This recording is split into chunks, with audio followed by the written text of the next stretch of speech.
Erdogan has blown apart Washington's fairy tale.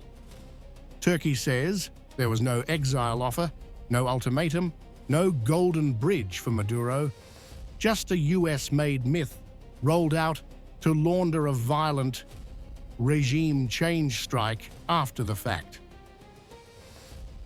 There are claims that Trump offered Maduro to go to Turkey. What do you say about these claims? There is no such thing. Nothing like that has reached us. Those are the claims of an American senator. So this didn't reach you then? Trump's so-called exit deal collapses under Ankara's denial. If Turkey never received an offer, then diplomacy never existed. What remains is a naked US operation. Force first, excuses later, sold to the world with media spin. The message is brutal and clear. Washington skipped negotiation and went straight to capture. NATO allies nodded along.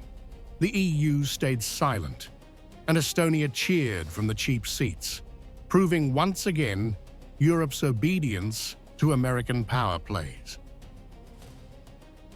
US media claimed Maduro rejected exile to Turkey in late December. Ankara now says that story never reached them. The timeline exposes a cover narrative stitched together to justify bombs, raids, and abductions.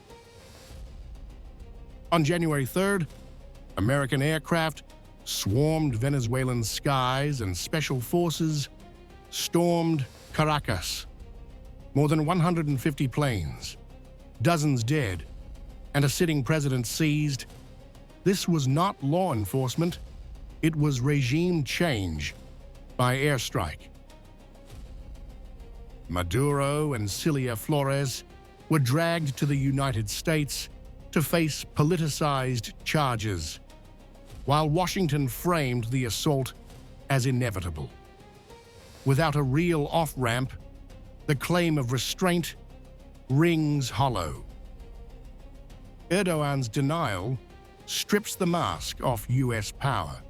No deal, no mercy, no legitimacy, just force, backed by NATO silence. For Russia and the global South, the lesson is stark. American promises are optional. American coercion is policy.